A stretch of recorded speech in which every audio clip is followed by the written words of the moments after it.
Sa wakas nga mga mare, nakaraos na nga rin tayo. Ito nyo nga rin malalaman kung CS nga ba ko o normal. Pero bago nga ang lahat mga mare, ito muna nga yung kaganapan bago nga tayo pumunta ng ospital. Ito nga mga mare, kinabukasan na nga to ng birthday ko. Bali kasi madaling araw siya, November 27. Alas 2 nga yun, parang nararamdaman ko sumasakit nga yung likod ko papunta nga sa tiyan. Pero hindi ko masyado yung pinansin mga mare. Pero binilang ko nga kung ilan nga yung pagitan ng paghilab. Matulog pa nga ako noon kasi hindi naman ganun kasakit. Pero nung alas 6 na nga mga mara, sabi ko kay Pangit parang nagle-labor na nga ako. Kaya naman niyaya niya agad ako maligo. Baka kasi daw mga mara nagle-labor na ako at least nakaligo na nga rin ako. Kaya bago nga kami pumunta doon, nagpatipla muna ako ng barley kay Pangit. Para sa ganun ay may lakas nga din yung katawan ko. Nung mga oras nga na to mga mara, meron na rin talagang kaunting paghilab. Kaya sabi ko lalakad-lakad muna nga ako. Tapos nung nakita ko may spotting na nga mga mara yung underwear ko, sabi ni Pangit pumunta na nga daw kami ng ospital para maiinga ako. Kaya naman agad ko nga sinabihan yung mga kasamaan ko nga dito sa bahay. Hindi na nga rin maipinta mga mare yung mukha ko dyan kasi masakit na rin talaga. Pero kahit paano ay kaya naman. Kaya ito mga mare, mga alas 9 to umalis na nga kami. Mas kabado pa nga sa akin si Pangit mga mare kaya ganyan mga itsura nila. Syempre kasama ko rin talaga sila mama. Ganitong dress na nga lang sinuot ko para komportable nga ako pagpunta ng ospital at kung sakaling mga anak ako. At sa wakas nga nakarating na nga rin tayo mga mare. Nung mga oras nga na to hihilab tapos mawawala, hihilab, mawawala. Kaya talagang medyo hirap na nga akong maglakad. Pagdating ko nga doon, binipi nga rin ako at tinimbang. Bali yung timbang ko ngayon ay 64.5. At kinakabahan na rin talaga ako ng mga oras na yan mga mare. Hindi pa naman ako ganun kadami kumain kanina. At eto na nga mga mare, ikukwento ko na nga sa inyo. Bali nung inaiinga ako na sa 3 to 4 cm na nga daw ako nag-labor na. Kaya naman eto inadmit na nga rin ako mga mare dito at pinadiretso sa ER. Nung mga oras nga to wala si Pangit, sabi ko magbibideo nga ako para ipakita ko nga sa inyo. Ang ginagawa ko nga mga mare kapag nga masakit, inhale, exhale lang. Kasi ang nakita ko mga mare sa mga tutorial, para nga daw hindi masayang lakas nga natin sa pag-irina nga lang natin ilaan. Kaya kahit sobrang sakit na ng mga oras na to mga mare, hindi talaga ako sumisigaw.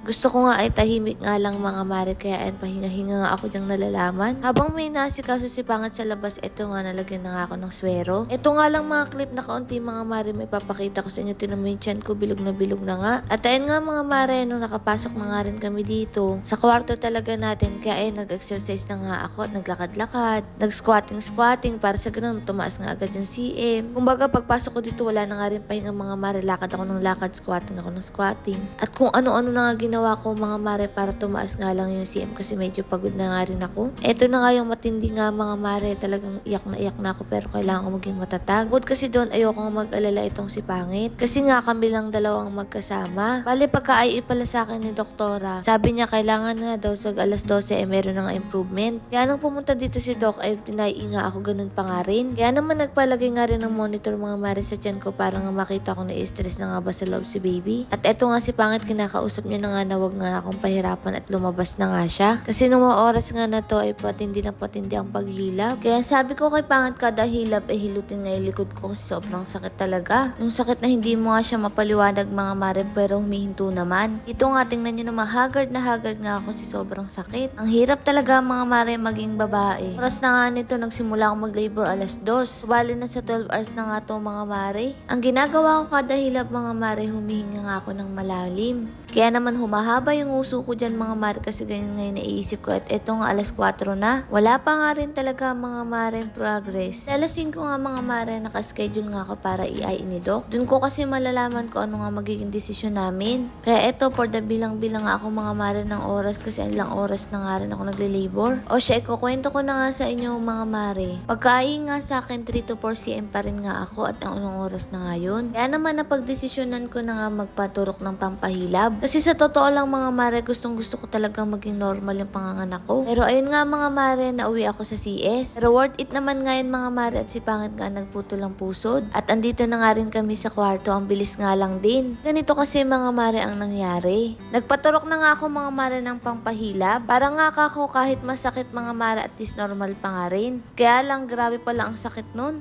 Bukod doon ay pakiramdam ko ay hindi ko na nga kaya kasi ang tagal ko na nagle-labor. Kahit nga may pampahilab na nga mga mare, hindi hindi pa rin talaga tumataas yung CM ko. Kaya napagdesisyonan ko na nga rin ma-CS. Kasi hindi ko na rin talaga kayang umira at pagod na nga yung katawan ko. Mga mare, kaya na-CS nga tayo pero worth it naman nga lahat yun. Kasi nga grabe napakalusog nga ni Rangel at talaga naman nga mga marang napaka-pogi. Manang-mana nga sa tatay niya at eto nga first time nga ni Pangat magpapalit ng diaper. Eto nga mga mare na training nga rin talaga siya ng tunay. Nga mga mare kinakabahan talaga yan pero dahil nga CS ako no choice nga siya. Mga oras nga na to mga mare, ilang oras pa nga lang din ang nakakalipas pag galing ko nga sa operating room. Ang nakakatuwa lang din sa katawan ko mga mare, parang ang bilis niya nga rin makarecover. Grabe nga mga mare, lahat nga naaalala ko kahit maliit na detalye lang. Kaya alam na alam ko nga rin mga mare kung ano nga nangyari lahat dun nga sa operating room. Una niya nga sa akin mga mare binigay, hindi ko alam kung iiyak ba ako o matutuwa. Nung narinig ko kasi yung iyak niya mga mare, hindi pa rin ako makapaniwala na siya ngayon kasi ang bilis nga rin. At eto nga binigay nga sa akin ni Pangat mga mare kasi tinatry nga na yung padidein. At eto nga si Pangat dito na nga lang din natulog mga mare sa gilid ko kahit nga meron dong sofa. Parang nga sa ganun nababantayan niya nga kami parehas. At eto nga yung unang-unang tayo ko mga mare. Sabi nga ng mga CS ma'am, eto nga daw yung pinakamasakit yung unang tayo mo pagkatapos ng operahan. Etong tayo ko nga na to mga mare, kinabukasan nga lang to nung inoperahan nga ako kasi gusto ko na rin talagang makauwi. Kaya sabi ko kay Pangat tulungan niya nga ako tumayo mga mare at napakasakit ng tunay. Pero buti na nga lang andito si Pangat, inaalalayan nga ako mga mare. Ramdam na ramdam mo talaga na parang may nahati sa baba mo. Kaya hindi talaga maipinta yung mukha ko, kaya sa mga CS ma'am dyan alam ko nakaka-relate nga kayo sa sinasabi ko. Pero kahit gaano kahirap pag nakikita nga natin yung anak natin, grabe mga mare, nawawala lahat yun. Eto nga wala pang tulog etong si Pangat pero tingnan nyo naman grabe tuwang-tuwa siya. Ayaw niya pa nga kargayin kasi natatakot nga siya mga mare kasi hindi nga siya sanay kumarga ng ganito kaliit. Pero sabi ko sa kanya anak niya yan kaya kailangan niya nga mga mareng matuto. Lalo na nga sa sitwasyon ko nga mga mare na hindi nga pwedeng magbuhat pa. Kaya ayan, unti-unti na nga rin siyang natututo at hindi niya nga rin kayang tagalan mga mare kasi natatakot siya baka mabalian nga daw niya ng buto. Na pagpapalit ng diaper, pagbibihis, siya nga mga mare ang nakatoka doon at pag-aasikaso sa akin. Buti na lang talaga maikli ang buhok nito. Tingin ko mga mare kapag mahabang buhok nito hindi na ito makakapagsuklay. Nung ikalawang araw nga namin mga mare, eto nga pinapunta nga namin sila mama para makita nga yung kauna-unahan niyang apo. Pagkatapos ko nga mga maring ma-CS, mga ilang oras lang pinakita ko nga kay Miss Kulot. Abay tuwang-tuwa at nagpicture pa nga mga mare yung nakita niya sa my day niya. Eto ang unang beses nga binuhat niya nga si Rangel na unang apo niya. Di naman halatang tuwang-tuwa nga dito si mama mga mare kasi ang tangos nga daw ng ilong. Aba ito nga si Kulot kakarga lang ni mama, gusto na atang kuhanin. Syempre ganun yung reaction nila kasi unang pamangkin niya nga rin yan. Sabi ko nga wag kikisan nga mga mare kasi kami hindi niya rin namin kinikis. Dahil sobrang liit pa nga niya mga mare at kalalabas nga lang. Sabi nga rin ng nurse wag nga daw ipapakis sa labi. At eto nga si Onse tuwang-tuwa nga dito mga mare habang binibidyon si Kulot. Kapag nga si S-ma'am ka mga mare, kailangan nga nagdumi ka na, nautot, naihi, ganun. Kasi ganun pwede ka na nga kumain. Pero ako dito mga mare, soft diet pa nga lang. Kaya sabaw-sabaw lang muna tayo for today's video. Eto nga ang dakilang titang ina tuwang-tuwa sa kanyang pamangkin, kinakausap na baka pag sumagot yan, tumakbo to. Dahil nga hindi pa nga daw mga mare na nananghalian sila mama, kaya ito pinabili ko na nga lang sila ng pananghalian nila. Ayan mga mare, for the tanghalian na nga sila dito kasi nagluto nga silang tinola at maraming ng malunggay. At eto nga mag-ama na to mga mare, tingnan nyo naman, nag-uusap na naman.